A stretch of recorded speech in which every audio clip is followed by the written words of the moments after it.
Muy bien, y continuando con el programa de esta primera jornada del Seminario Internacional de Influenza Aviar, vamos a escuchar ahora al doctor Arbiza, quien nos va a hablar de las nuevas rutas migratorias y los cambios climáticos. Bueno, muy buenos días a todos. Me toca el honor de presentar al doctor Héctor Arbiza, un amigo además de un colega.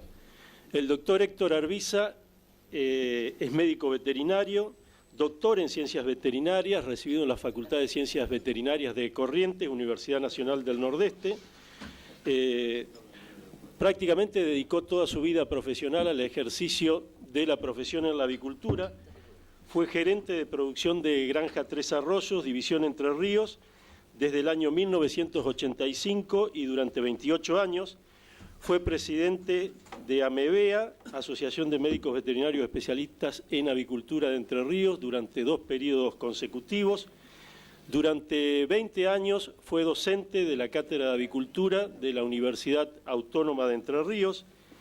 Es autor de 2 libros, el último, Avicultura Argentina, mirando una actividad con futuro, publicado en el año 2015, y un manual de manejo de aves muertas y compostaje que fue editado por AMEVEA y que ha sido ampliamente distribuido y de muchísima utilidad para el tema que hoy estamos tocando. Hay pocas enfermedades que comprenden 2 áreas del conocimiento de las cuales el doctor Arbiza está en condiciones de aportar toda su experiencia. Héctor, además de haber trabajado mucho en infectología y epidemiología aviar, es un experto en biología, ecología y conservación de aves silvestres. Son 2 áreas fundamentales, entonces, para comprender cabalmente de qué se trata esta enfermedad. Así que, Héctor, hecha la presentación, podés iniciar tu charla.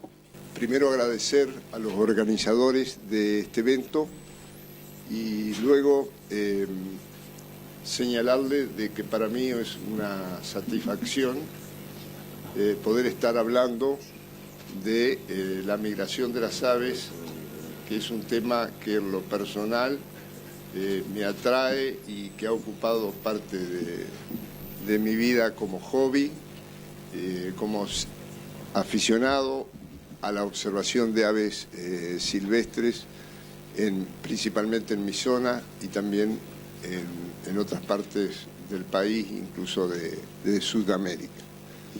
Así que, bueno, pues eso viene por lo bueno. Lo que les puedo contar es que siempre sufrí y padecí de la tensión de tener como una espada de Damocles que sabemos y que valoramos cuando estamos sanos, de estar libres de enfermedad tan difusible como esta de la influenza aviar. Así que esperemos que con estas reuniones y difundiendo los conocimientos y también sabiendo de que el temor no ayuda, sino que el conocimiento nos hace ver las cosas diferentes y dar también espacio a que tenemos un futuro esperanzador en donde vamos a tener que seguir trabajando. Yo me voy a referir a estos 2 temas, rutas migratorias y cambio climático, y en algunos momentos voy a hablar de las aves silvestres y las aves domésticas. Primeramente tenemos que comenzar diciendo de que las aves, consideradas como especie, aproximadamente 9.900 especies, porque hay subespecies o razas que hacen crecer este número, pero considerándola como especie, netamente como especie, hay aves que son de una sola especie y otras que tienen 2 o 3 subespecies y a veces más. La migración desde ya es algo que se produce periódicamente, es muy complejo y en algunos aspectos podríamos decir que es espectacular. Las rutas migratorias y la influencia aviar, dada la complejidad de estos movimientos y el elevado número de especies de aves silvestres, yo en estos 40 minutos que dispongo, voy a hablar solamente de 2 órdenes de aves acuáticas que son las más importantes, y no me voy a referir también a otros órdenes que también han tenido algún papel en la difusión de la enfermedad, pero me voy a referir a las charadriformes y anseriformes. Ya voy a explicar mejor qué son estos 2 términos. Las poblaciones mundiales de aves acuáticas han disminuido drásticamente en las últimas décadas, y esto es a una degradación del hábitat en donde ellas se crían, se reproducen y se difunden también. La llegada o salida de grandes migraciones responde a que el sitio en el cual ellas están viviendo puede proporcionar los alimentos en forma abundante y adecuados. En caso de no existir y teniendo la capacidad de volar, las aves toman este recurso para poder sobrevivir. Estos alimentos con que cuentan las aves silvestres en un determinado lugar le permiten también incorporar una cantidad de grasa y de proteínas para satisfacer no solamente la energía, sino también para poder realizar este viaje y robustecer la musculatura. Esto no es una cuestión menor porque hace de que los puntos en donde se van a sentar estas aves, ya sean durante la crianza o reproducción o en las paradas alternativas o en los puntos finales a donde ellas llegan. Por una cuestión de ordenamiento de la vida, de los seres biológicos, se han establecido estas 8 ecozonas. Yo me voy a referir principalmente a la zona neártica y zona neotropical, porque son las rutas migratorias que utilizan la mayoría de las aves. Solamente por accidente podrían ocurrir desplazamientos desde el continente africano o desde la zona de Europa. Y hay una permanente conexión, sí, en el norte de América con la zona paleártica, lo que hace que estas rutas o estos corredores migratorios establezcan una circulación permanente en ambos sentidos y no de norte a sur como nosotros concebimos la migración en nuestra posición geográfica de un país de América del Sur al sur de América del Sur. Esto es muy importante porque cuando los colegas que vayan a sucederme, y ya lo ha mencionado la excelente disertación anterior, tenemos que tener en cuenta que las rutas migratorias existen, son necesarias y son únicas porque requieren de determinadas condiciones, no solamente climáticas, sino también alimenticias. En sus viajes, las aves no se van a repartir al azar por amplias áreas, sino que tienen sitios especiales de alta concentración de alimentos. Así tenemos nosotros, por ejemplo, para la zona donde se encuentran instaladas la mayoría de las granjas en Argentina, corresponden a las zonas de los pastizales y humedales que en parte han sido modificados por el hombre para el comercio, la agricultura y la recreación. Los organizadores de este evento quisieron llamar a esta charla Nuevas Rutas, y realmente sí, se generan algunas modificaciones, algunos cambios, pero las rutas no son tan nuevas, son mayormente viejas rutas, y ahora con el cambio climático y otras situaciones que se dan comerciales y a veces también por la recreación y querer ocupar estos espacios, hacen de que se modifiquen estos terrenos, haciéndose rellenos o drenajes con fines de urbanizar zonas que son húmedas y que contienen pastizales y que tienen una fauna silvestre de aves muy abundante. Las principales rutas migratorias están señaladas con los números de derecha a izquierda del 1 al 6. Estas rutas no son tan precisas. Empiezo por la primera, que nos está indicando un trayecto prácticamente sin escalas. Esto hace de pensar de que es prácticamente imposible de que ocurra, pero hay unas pocas especies que lo pueden realizar y son aves que se alimentan en el camino y que están adaptadas a las aguas saladas. Y también hacen algunas paradas, unas pocas paradas en algunas islas oceánicas, en pequeñas islas oceánicas. Cuando ustedes ven estos trazados, son trazados siempre de ida y vuelta. En lo que respecta a la segunda ruta migratoria, que es la que corresponde a la costa atlántica, no al océano Atlántico, sino a la costa atlántica, vienen más o menos acompañando la zona costera. Ahí se desvía la roja, pero en realidad debería estar un poco más desplazada hacia el este. Esta es una ruta importante, y después me voy a referir un poco más adelante a algunos detalles de estas rutas. La más importante de todas es la que le sigue, la tercera, que es la del Mississippi, que llegado a un punto de Estados Unidos, en la Florida, se dividen y penetran por un corredor migratorio diferente. Y después, un poco más hacia el oeste, la cuarta, la que se llama de las montañas rocallosas, y que también alcanzan algunas aves que llegan hasta nuestro país, sobre todo playeros, playeritos, chorlos y chorlitos.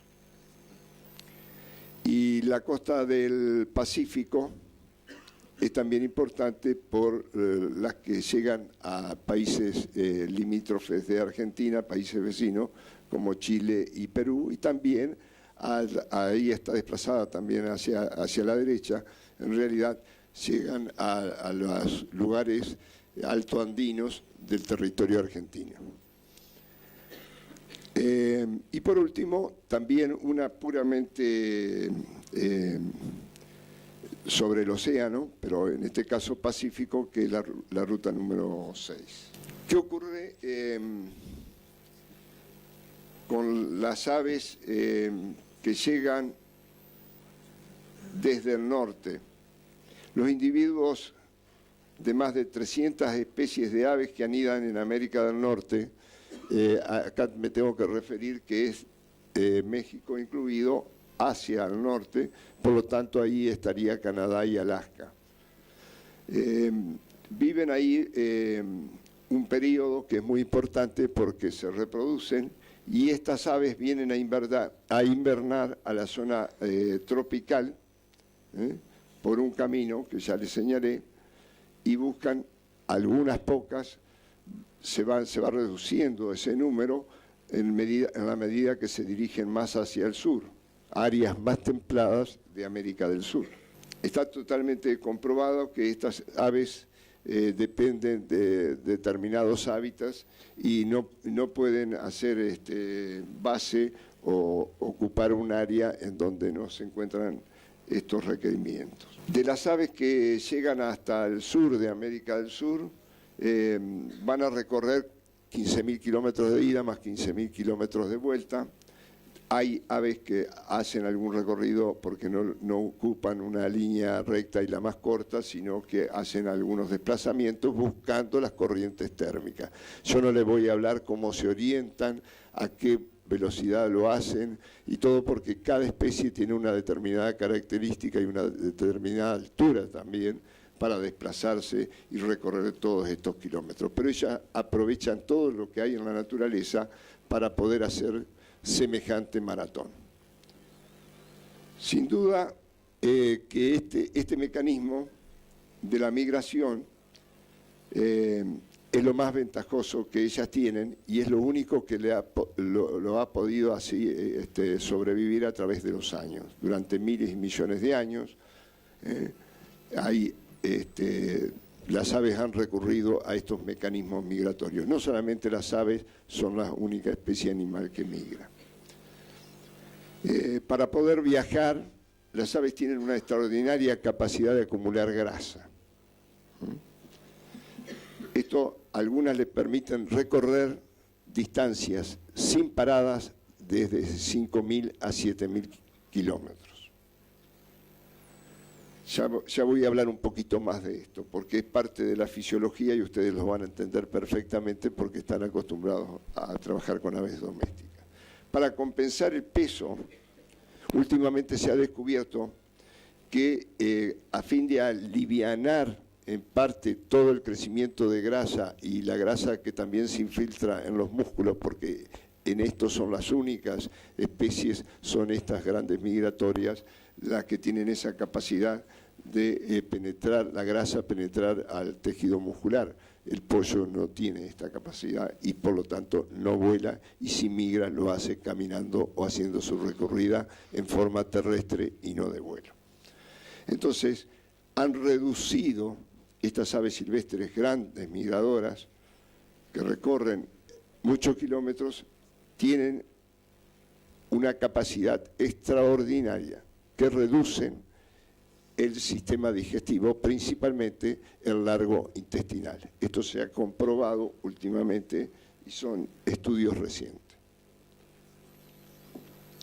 Este animal que les muestro en la figura corresponde a un ave playera de las costas y viene desde el Ártico hasta Tierra del Fuego. Lo cito por la capacidad que tiene de vuelo, lo cito porque también en el viaje de ida, o de venida, mejor dicho, desde el Ártico hacia acá, ocupa unas paradas y en el camino de regreso ocupa otras paradas bien definidas y bien establecidas.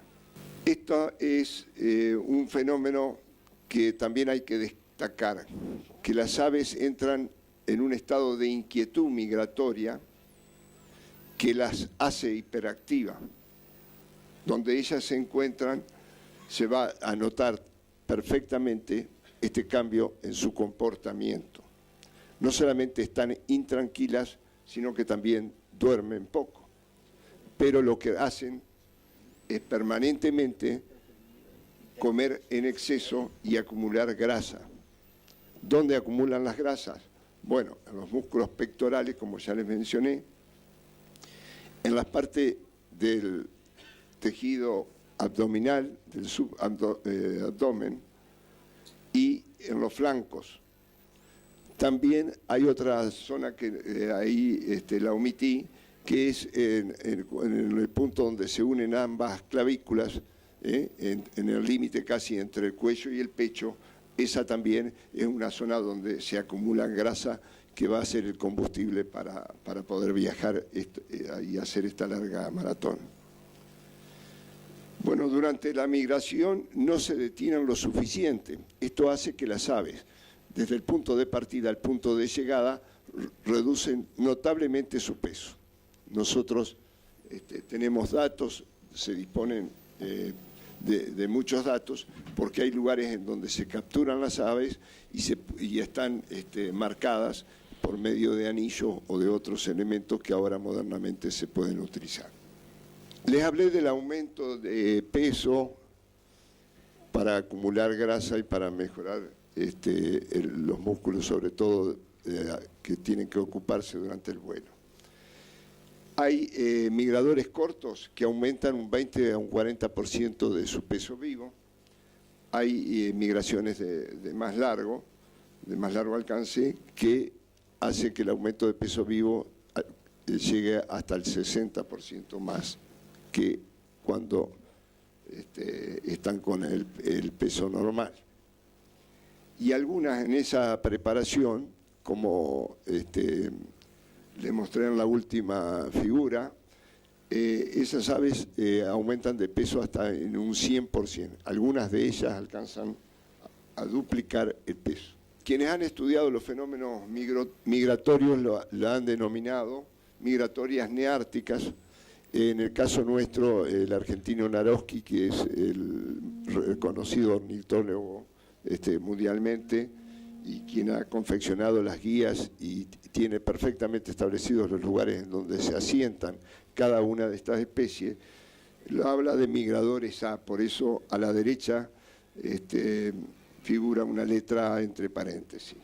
Son aquellas especies entonces que nidifican al norte del continente americano, vendría a ser en la zona de la tundra, en la zona boreal, y esto es muy importante porque ahí disponen de casi todo el día de luz en el verano.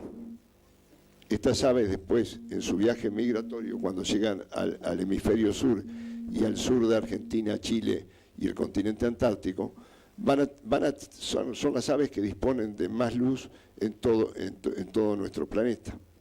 En el planeta Tierra, los únicos animales que tienen y que cumplen con esta condición, por eso es tan extraordinario el viaje migratorio. Referido a las aves que están en América del Sur, las llamamos migratorias neotropicales. La expulsión no es tan grande para estas aves, porque casi lo disponen todo en América del Sur y Centroamérica, y no tienen necesidad de penetrar. Hay sí algunas playeras que vuelven al Ártico, por supuesto, pero son unas pocas. Las migratorias neotropicales están en nuestro país, se reproducen y nidifican en la estación primavera-verano y luego migran un poco más al norte de Argentina, países vecinos como Paraguay, Brasil, Bolivia. Y excepcionalmente algunas llegan hasta el Amazonas. Las aves acuáticas son el huésped natural de influenza tipo A, como lo señaló anteriormente la doctora. Casi todos se han detectado y se han aislado casi todos los subtipos virales, y pongo casi todo porque cito la fuente ahí abajo. El Centro de Control y Prevención de las Enfermedades nos informa últimamente que ya podemos hablar de 18 subtipos de hemoaglutinina y 11 subtipos de neuroaminidasa, porque han aparecido dos nuevos subtipos que se encuentran en los murciélagos.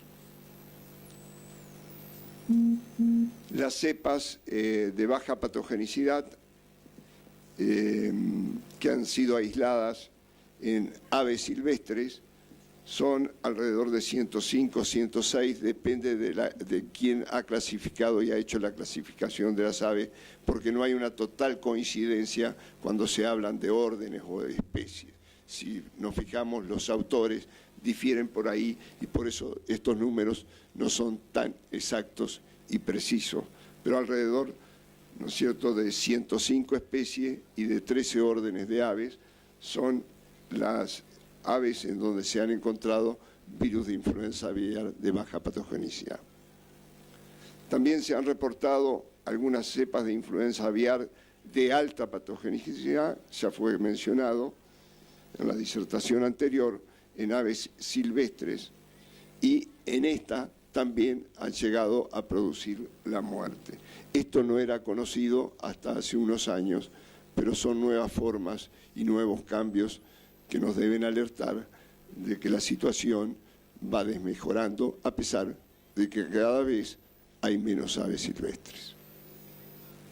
La migración hacia América del Sur, con respecto a los anátidos, que son los patos, gansos y cisnes, se estima que más de 4 millones de estos migran regularmente desde América del Norte hacia América Central y el Caribe y el norte de América del Sur. Este gráfico es un excelente gráfico, fue elaborado por un trabajo que se realizó acá por técnicos argentinos, en que intervino el SENASA y INTA, y muestra las conexiones que hay entre los humedales de América del Sur a través de los anátidos. Después se van a dar cuenta por qué es tan importante que ustedes recuerden si vamos a los 3 círculos en la parte superior, eso está abarcando el de la derecha, el círculo de la derecha, a los países, las Guyanas que le llamamos nosotros, que es Surinam, después Venezuela y Colombia y parte de Ecuador. Hay un poco más hacia el sur, otro círculo, que corresponde al área del Amazonas, y un poco más hacia el sur, y siempre dentro de Brasil y parte de Bolivia, la zona del Pantanal, que son zonas ricamente pobladas, no solamente por las especies acuáticas, sino también por otras especies silvestres, de aves silvestres. Ya un poco más conectado con nuestro país, hacia esos lugares también llegan algunas aves migratorias argentinas, en donde se podían producir intercambios. Millones de playeritos, alrededor de 1.500.000 playeritos solamente que vienen de Estados Unidos y del Canadá, se detienen ahí en las Guyanas, en la zona de Surinam, que tiene gran importancia porque esas son muy pocas las que continúan viaje hacia el sur. Y después ustedes verán círculos y flechas de puntos y de rayas que indican distintas migraciones para distintas especies y que yo no me puedo extender a explicarlas a todas. Pero fíjense que hay zonas del sur de la Argentina y Chile que están interconectadas con estos humedales y zonas intermedias que ya les mencioné. Ahí también hay un círculo que comprende a Perú y parte de Bolivia. Este mapa tratan de recordarlo porque después en las siguientes placas van a ver que hablamos de estas cuestiones. En Argentina tenemos 253 especies de aves que tienen alguna relación con las aves acuáticas. Esto es un número importante porque recuerden de que Argentina tiene alrededor de 1.000 especies de aves silvestres. Es un 25% de esas 1.000. Los humedales ofrecen a las aves acuáticas el refugio y el alimento y sirven también para la nidificación y son también las importantes áreas de concentración durante el periodo migratorio. Como ya lo señalara la disertante anterior, las principales células target de la infección del virus de influenza en las aves silvestres son las células epiteliales del tracto digestivo y en menor medida la del tracto respiratorio. En las silvestres excretan altas concentraciones en las heces y también ha sido posible aislar en el agua y sobre todo en el agua que durante mucho tiempo permaneció con bajas temperaturas cuando las aves, por ejemplo, de la zona boreal, de la zona norte del hemisferio norte, están esperando a las aves migratorias en su regreso. Entonces, estos aspectos son importantes para considerar cómo se puede conservar este virus en un ambiente donde las aves habían desaparecido, por decirlo así, ya no se encontraron durante la época de mayor calor,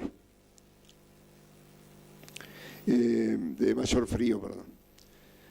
Entonces, esto es importante cuando se realizan las colectas para determinar qué tipo de subtipo podemos encontrar. Bueno, esto es un poco de lo mismo.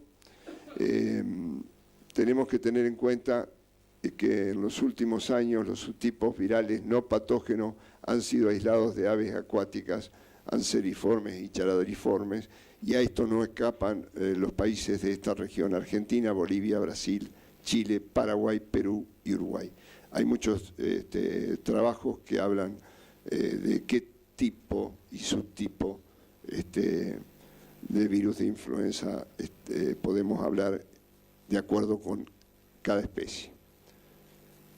Se conoce parte de estos mecanismos involucrados y también se sabe de que potencialmente pueden cambiar y cambian y hacen a veces que se manifiesten como patógenos. La diseminación entonces de chorlos, playeros y gaviotas hacia América del Sur realizan una migración anual, y con respecto a los anátidos del Neártico se estima que más de 4 millones son los que alcanzan América del Sur, pero uno solo llega hasta el sur de América del Sur, que es el Anas discor, que es el pato medialuna. Con respecto a este pato medialuna, por ejemplo, para Entre Ríos está citado por última vez en el año 1987. Todos los ornitólogos que salen a hacer observaciones salen en búsqueda de esta especie.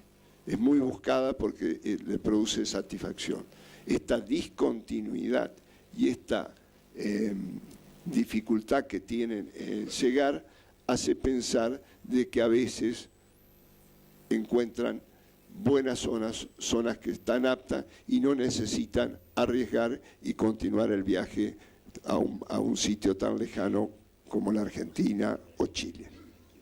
Algunos trabajos voy a mencionar nada más, algunos lo mencionó la doctora anteriormente, permiten establecer detecciones de virus de distinto tipo. Hay muestras positivas para influenza de tipo A, pero de baja patogenicidad, que siempre corremos el riesgo de que se transformen, ¿no? Pero hay, por ejemplo, trabajos del año 2006-2007 para nátidos, porque se trabajó sobre aves que habían sido capturadas. Fueron halladas en la provincia de Corrientes, al norte de Entre Ríos, pasando el límite, de pato cutirí y de pato collar. También está el trabajo de Pereda, que señala la presencia de un subtipo H13N9 que se pudo aislar de la gaviota cocinera. Esta especie de ave solamente es residente y no realiza migraciones, pero tiene conexión con otras aves migratorias, así que también podría indirectamente estar llegando este H13N9 a otras regiones por otras vías con otras especies, porque esta gaviota no se traslada y es residente. El hallazgo de corresponde a la zona de Bahía Blanca. Y después se han caracterizado virus en Chile y en Bolivia, que después se lo voy a mostrar cuando le muestre la especie de pato en la que fue hallado.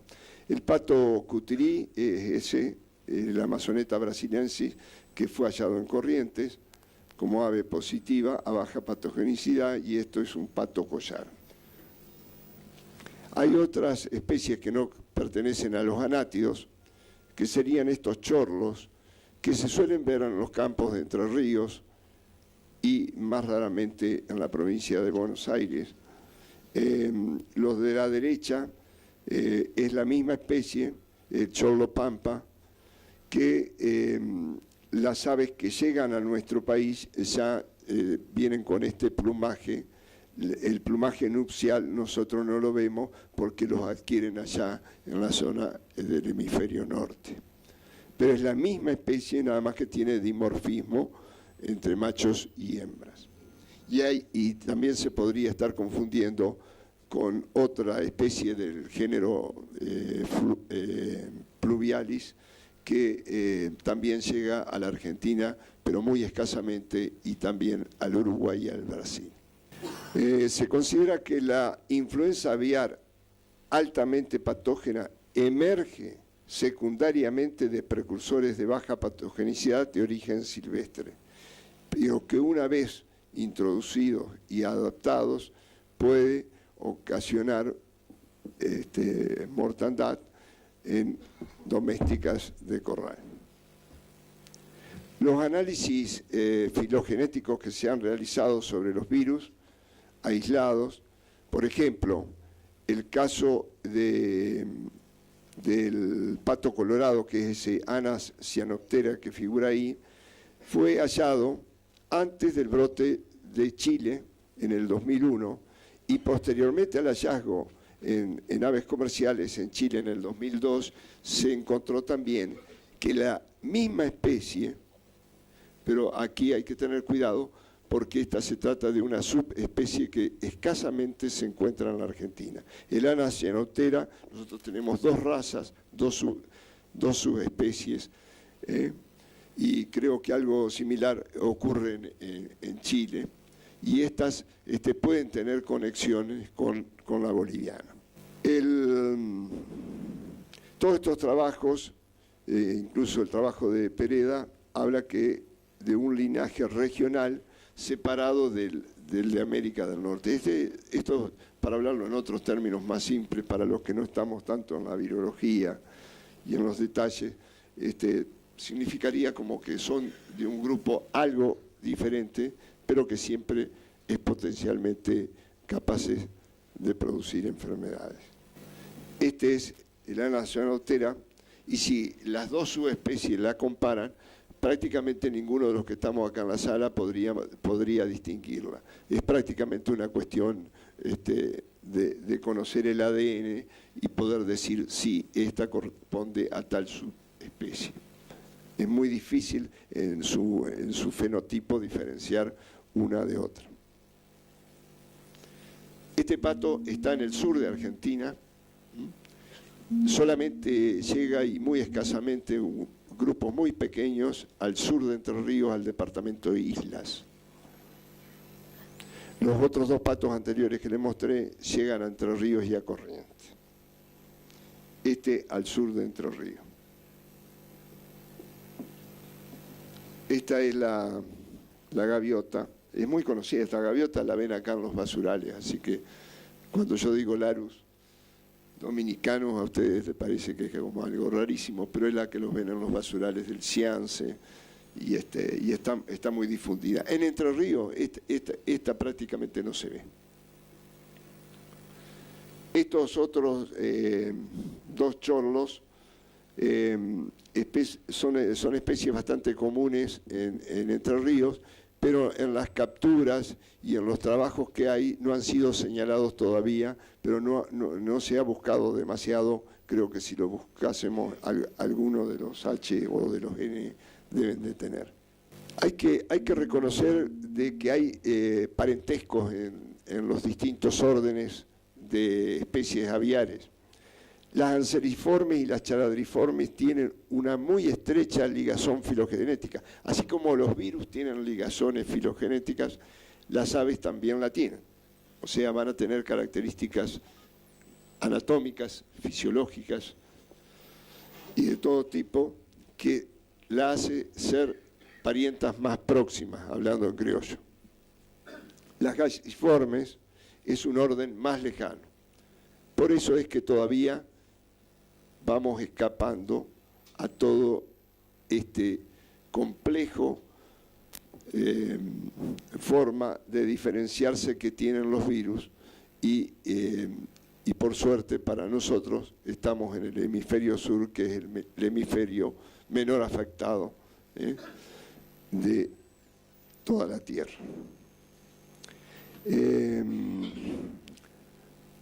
La ligación esta justifica la posibilidad entonces que especies aparentemente diferentes, porque parecen diferentes cuando comparo pato, cisne, ganso playeras, gaviotas, chorlos, chorlitos, son como cosas tan diferentes, pero sin embargo están emparentadas. O sea, estas corresponden a especies que en la evolución geológica y a través de los tiempos fueron apareciendo como nuevos seres adaptados.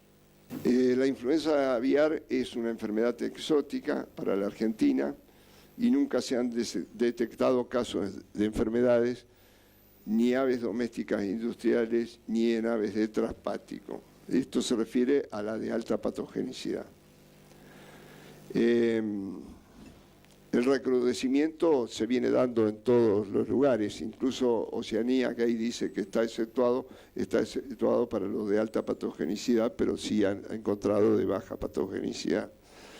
El caso de Chile, que después se van a referir aquí, ahora ya aparentemente ha cambiado un poco, aparentemente no, ya se sabe, porque hay precisión, que corresponde a un N diferente, el N4, con respecto al del 2002, y bueno, ya lo van a detallar los disertantes que me siguen.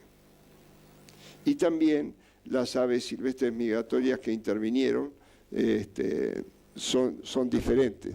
Cuando empezamos a recibir las noticias, la primera vez que nos enteramos que podía estar imputado una ave silvestre se refería a una gaviota. En este caso ya no era el pato colorado, sino que es una gaviota para creo que esto ha sido confirmado. ¿Es así, colega chileno? ¿O habló el de Salud Pública y dijo una cosa y es otra? Son cosas aparte. Bien.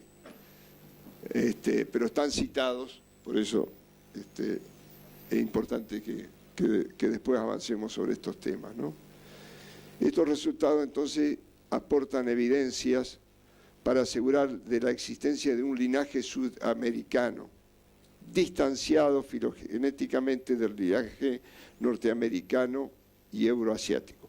Pero esto se puede romper en cualquier momento y yo no sé si hace 15 días ya no transcurrió. Ni nadie de los que estamos en la sala podemos decir qué es lo que está pasando, porque a través del tiempo las cosas fueron cambiando. Y muchas cosas que no se veían antes ahora se ven. Cuando miramos a las aves silvestres como portadoras, tenemos que saber de que la mayoría de las aves que están portando el virus y que lo están eliminando son los animales jóvenes. Cuando nosotros trabajamos con aves de cacería, lo que rescatamos para los análisis son de aves adultas y ya que han dejado de ser jóvenes. Y las que más eliminan, lo eliminan en las excretas, especialmente después de que se infectan durante unas 3 o 4 semanas. Y luego la infección va decreciendo. Lo que no sabemos es cuánto dura ese decrecimiento. Pero ya empieza a bajar el número a la 3ª o 4ª semana. La dispersión entonces puede ocurrir porque si son migratorias deben prepararse para esa partida, y esto también les insume tiempo, y ese tiempo juega a favor de nosotros. Cuanto más largo es el viaje y cuanto más días de viajes tengan, van a llegar al continente americano, a la parte sur de América del Sur, van a llegar con menor eliminando menor cantidad de partículas virales. Algo a tener en cuenta es que la población humana rural próxima a las aguas crían aves domésticas de traspatio y esta conexión con aves que se encuentran en libertad o semilibertad es un alto riesgo y constituye ahí donde tenemos que prestar atención. Por eso nosotros nos sentimos muy contentos con el trabajo que ha hecho SENASA y con el que hizo la provincia de Entre Ríos, en analizar y determinar la presencia en aves de traspatio de nuestra zona, que no solamente tiene muchas aves acuáticas, sino que también posee la mayor cantidad de establecimientos avícolas del país. Las aves migrantes o residentes acuáticas difícilmente penetren en el perímetro de la granja, pero la la proximidad va a aumentar el riesgo, porque el granjero o un visitante pudo haber estado en contacto con aves silvestres. Decía Mario hace un rato, me decía, entra caminando. La podemos traer caminando o con el rodaje de los vehículos que entran al establecimiento. El impacto de los virus de influenza en especies silvestres del neotrópico solo podrá ser estimado a través de estudios ecológicos sostenidos en el tiempo. Esto es lo que no debemos abandonar. Por ahí yo escucho hablar de cómo vamos a eliminar las aves muertas, por ahí escucho otras preocupaciones que son verdaderamente importantes, pero no son las primeras que nosotros tenemos que hacer. Las que no tenemos que hacer es abandonar y detectar ya en las aves silvestres si está ocurriendo algún cambio o algún pasaje a alguna cepa más patógena. También es importante que la información producida en los distintos grupos de investigación sea compartida y que sea publicada. Y bueno, después la que tiene cualquier ciudadano como cazador, como pescador, que debe denunciar la presencia de aves silvestres, mortandades en aves silvestres. Esto no se ha dado todavía en la parte sur de América del Sur, pero sí en otros países que se han visto afectados por otros tipos de virus de influenza aviar. Incluso el H5N1 fue probablemente de que algunas silvestres se infectaron de la gallina, fue al revés ahí. Así llegamos al cambio climático. Hay cuestiones del clima que todas la podemos percibir como las inundaciones que en este momento estamos viviendo en Entre Ríos, por las que hubo en la provincia de Santa Fe y las que se generan en la provincia de Buenos Aires, y hace de que el hombre vea afectada su producción y que este espacio que era ocupado por algunos animales sean modificados y aparezcan algunas especies que no son las que habitualmente se veían en la zona. Pero también hay que decir de que estos humedales, estas zonas de ambientes muy especiales, tienen una rápida capacidad de modificarse. Bueno, la avicultura es algo importante para contribuir al sostenimiento de nuestro planeta y todos sabemos la importancia que va teniendo como fuente de alimentos seguros y de mucho valor. Nosotros tenemos que cuidar lo que hacemos y lo que utilizamos y lo que nosotros generamos. Estos cambios y estas transformaciones ya se han dado en parte y tienen que continuar mejorándose y haciendo cada vez mejor. Así ha pasado con el reuso de la cama, las vísceras en los peladeros y en los frigoríficos, que han sido utilizadas y reconvertidas en productos útiles y no dispersadas en el campo, afectando a los cambios en el ambiente y por consiguiente en el clima. Hay otras cosas más importantes que las que generamos nosotros, que son las que producen los combustibles fósiles. Estos combustibles fósiles son los que generan el 80% del consumo mundial de la energía, o sea, los que vienen del petróleo, y es un factor importante en el cambio climático. El ir reemplazando este tipo de energía por otras. Nosotros, por ejemplo, antes usábamos leña, usábamos queroseno y ahora usamos gas, que dentro de todo es más limpio y que conseguimos aprovechar un derivado del petróleo que si no se desaprovecharía eliminándolo en el aire. Las instalaciones también que nosotros hagamos tienen que ser cada vez más eficientes en el aspecto del aislamiento térmico y de los equipamientos, porque todo eso contribuye a disminuir energía y en un menor espacio convertir alimentos vegetales en alimentos animales que son muy buscados por su valor económico y por su importancia. No se ha podido valorizar hasta el momento en qué medida podría afectar este cambio climático, sobre todo me refiero al aumento de temperatura que se ve a nivel de todo el planeta. No se ha evaluado esta cuestión, pero sí, si lo consideramos como un factor de estrés, el estrés calórico a nosotros nos marca con menores rendimientos productivos y también con aumento en los problemas de las enfermedades. Así que muy seguramente nos está afectando. El aumento de temperatura afecta a toda la superficie y ha aumentado a lo largo de estos años del siglo XXI, y es muy probable que las olas de calor ocurran con mayor frecuencia y por eso nos veamos en algunos problemas como lo que estamos viviendo con las inundaciones. El cambio en los regímenes de lluvia, también la intensidad con que las lluvias caen y la cantidad de lluvia caída, y cambios estacionales también que pueden ocurrir. Todo esto puede generar desplazamientos hacia nuevas áreas y tener nuevas vías migratorias. La menor disponibilidad de agua lleva a una congregación mayor de aves y condiciones más favorables para la circulación de los patógenos persistentes, porque así como tenemos lluvias, también tenemos periodos de sequía. Entonces, la menor disponibilidad del agua hace de que los espacios para estas aves acuáticas se reduzcan y haya una mayor circulación de los patógenos. Dos ejemplos serían trabajar sobre el aislamiento térmico y qué hacemos con los residuos, y la pérdida de la biodiversidad también nos señala de que podemos tener inconveniente con la provisión de algunas materias primas.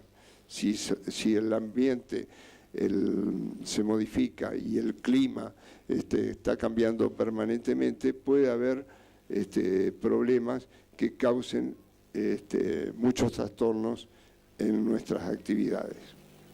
Entonces, como siempre, las 3R de reducir, reusar y reciclar.